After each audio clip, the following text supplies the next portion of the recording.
Dua kelompok remaja di Kabupaten Bogor, Jawa Barat terlibat tawuran di permukiman warga. Aksi tawuran meresahkan warga lantaran mereka khawatir menjadi korban salah sasaran.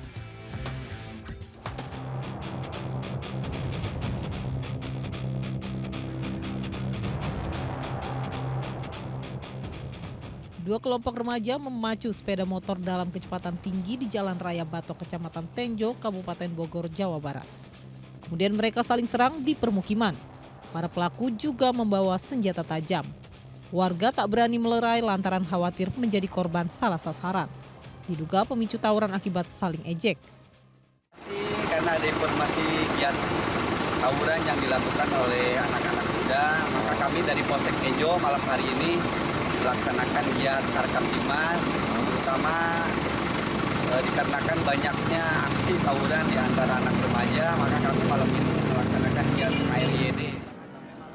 Polisi masih menyelidiki penyebab tawuran kelompok remaja.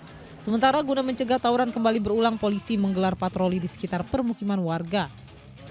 Dari Bogor, Jawa Barat, Iwan Setiawan melaporkan. Anggota TNI Angkatan Udara dan petugas bandara terlibat keributan dengan pengemudi taksi online di Bandara Internasional Sultan Hasanuddin Makassar, Sulawesi Selatan. Petugas bandara melakukan penganiayaan hingga pengemudi taksi online berteriak dan mengundang perhatian.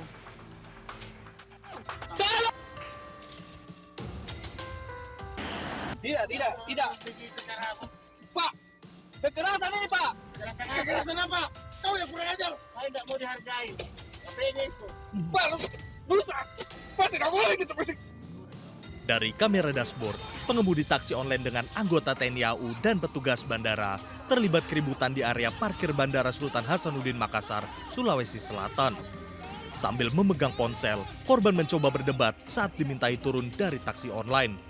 Namun, seorang anggota TNI justru menganiaya korban. Pelaku juga mengancam korban jika merekam video kejadian ini.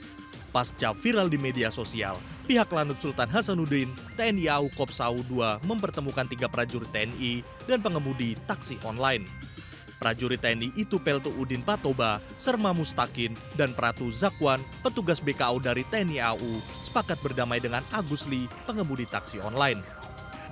Kesalahpahaman antara saya dengan beberapa anggota TNI Angkatan Udara, di mana video kejadian tersebut sempat viral pada hari ini, Sabtu 29 Juni 2024 pukul 17.00 WITA. Permasalahannya tersebut telah diselesaikan secara kekeluargaan tanpa paksaan dari pihak manapun. Saya mohon maaf atas kesalahpahaman dan viralnya video kejadian tersebut. Masalah ini telah diselesaikan secara kekeluargaan dan kami sepakat berdamai. Pemicu keributan berawal saat korban menerobos palang pintu loket tol gate keluar bandara hingga rusak. Korban diduga berhenti di lokasi yang bukan tempat parkir, berujung pada keributan dengan pelaku.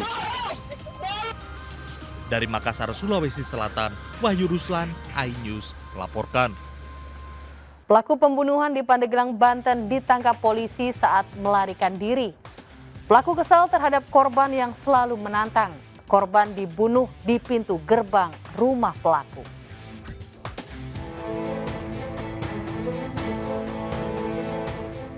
Rizky ditangkap polisi di Gadung Karangtanjung, Pandeglang. Rizky berusia 21 tahun, membunuh Firmansyah, 22 tahun. Korban tewas akibat dianiaya senjata tajam.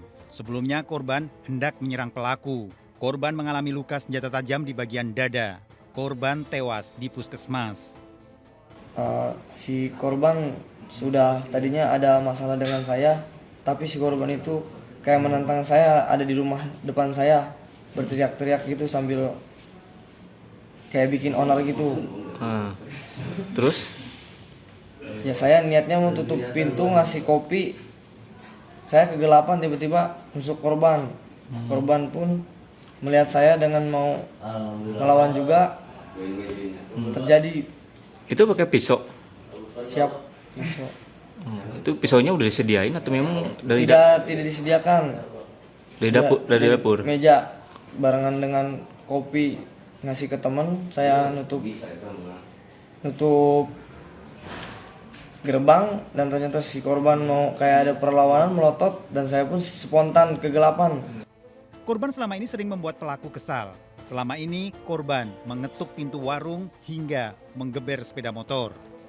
Informasi yang kami dapat bahwa pelaku ini kesal ya dengan korban bahwa sudah beberapa kali korban ini membuat pelaku ini sakit hati. Contohnya ketika melintas di depan rumah pelaku, korban ini sering menggeber-geber motor, kemudian mengetuk-ngetuk warung pelaku.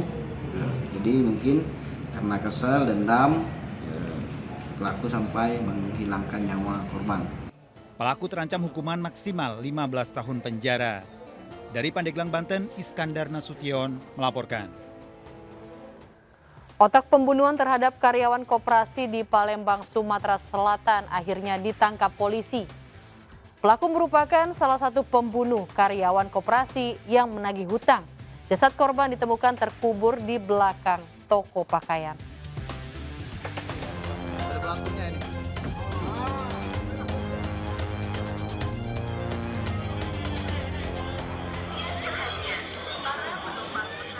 Tewasnya Anton Eka Saputra, pegawai koperasi di belakang distro pakaian Jalan Kiai Haji Dahlan Mas Krebet, Sukarame, Palembang setelah hilang 18 hari. Pelaku pembunuhan penagih koperasi terungkap. Pemilik distro pakaian, salah satu pelaku pembunuhan terhadap Anton Eka Saputra, ditemukan di Solok, Sumatera Barat.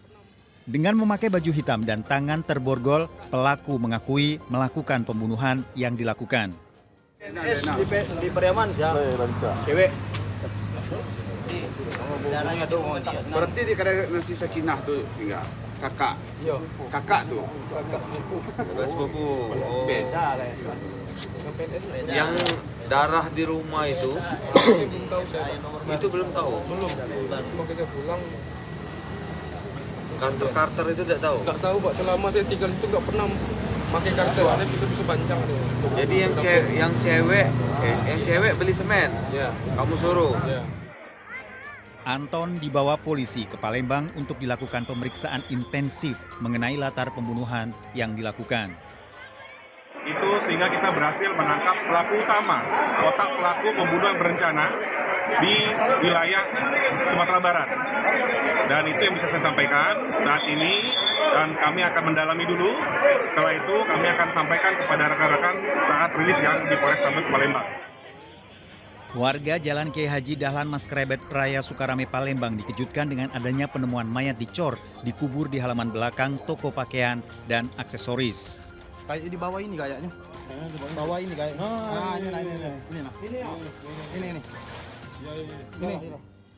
Ini ya. Dalam rekaman video amatir, sebuah bangunan berbentuk bak air dibongkar polisi. Boleh ya? Bak air dipecahkan dan ditemukan mayat korban. Habis visum ini langsung berangkat ke kampung halaman nggak? Nak dimakam ke langsung di kampung dekat nenek sama kakeknya. Oh, pemakaman keluarga ya? Ya, makaman keluarga. Tepatnya di mana, Kak? Di Lampung Utara, Negeri Sakti. Hukuman Kalau bagi harapan kami keluarga, akulah sebagai wakil adik kan, sebagai keluarga kan, aku nak cepat tuntas ini sebagai pelaku, cepat temukan kan. Kita minta hukuman mati be. Ya, biar setimpal kan. Cak mana sakit kakak aku, gitu juga dia yang ngerasa sakit juga kan. Ya, biar hukum aja yang menjelaskan. Penting hukuman mati be. Keluarga sudah mencari korban sejak 18 hari sebelumnya. Di sana sini kak udah usaha sana sini nyari sana sini masih gak ada hasil, nggak tahunya di ruko itu. Tapi kami memang udah curiga di ruko itu, tapi karena kita kurangnya bukti, kita masih cari bukti lagi. Siapa aja kawan kakak dalam pencarian? Banyak kak, banyak kawan-kawan terjadi. Kawan-kawan sesama koperasi ya? Sebelumnya, polisi telah menangkap salah satu teman pelaku pembunuhan korban bernama Fongki yang kini telah diamankan di Mapolrestabes Palembang. Dari Palembang, Sumatera Selatan, Guntur melaporkan. Pasca kebakaran yang menewaskan satu keluarga wartawan di Kabupaten Karo, Sumatera Utara, tim Lapor Polda Sumut dan tim Inafis Polres Tanah Karo melakukan olah kejadian perkara.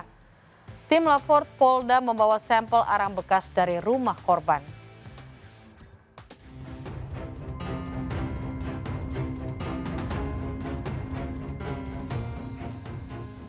Pasca kebakaran rumah menimpa keluarga wartawan media Tribrata Sempurna Pasaribu di Kabupaten Karo, Sumatera Utara, tim Lab 4 Polda Sumatera Utara dan tim Inafis Polres Tanah Karo melakukan olah kejadian perkara.